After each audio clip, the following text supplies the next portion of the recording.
नमस्कार। आज यस भिडियोमा रहेर चाहिँ तपाईहरुको आफ्नो प्रोफाइल चाहिँ कसरी चेक गर्नुहुन्छ, तपाईको आइडी चाहिँ राम्रो छ कि छैन, हेल्दी छ कि छैन भनेर चाहिँ कसरी जाँच्नुहुन्छ।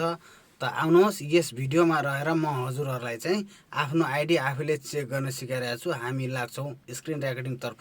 त्यहाँनेर गएर चाहिँ हामी आफ्नो फेसबुक आइडी ठीक छ कि छैन भन्ने कुराहरु जानकारी लिनेछौं। त लागौं हामी फेसबुक तर्फ।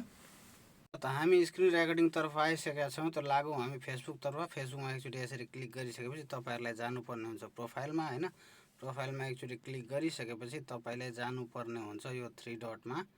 तपाईको यो थ्री डटमा जानुपर्ने हुन्छ। यो थ्री डटमा एकचोटी यसरी क्लिक गरिसकेपछि चाहिँ तपाईहरुलाई जानुपर्ने हुन्छ यहाँनेर हेर्नुस् त यहाँनेर प्रोफाइल स्ट्याटस भन्नेमा है। यो प्रोफाइल स्ट्याटसमा गइसकेपछि यो प्रोफाइल स्ट्याटसमा एकचोटी क्लिक गर्नुहोस् हैन।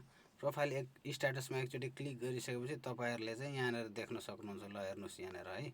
यो तीनटै ठाउँमा हेर्नुस् प्रोफाइलमा चाहिँ ग्रीन छ भने रिकमेन्डेसनमा पनि एक्टिभ छ र मार्केट प्लेसमा पनि एक्टिभ छ।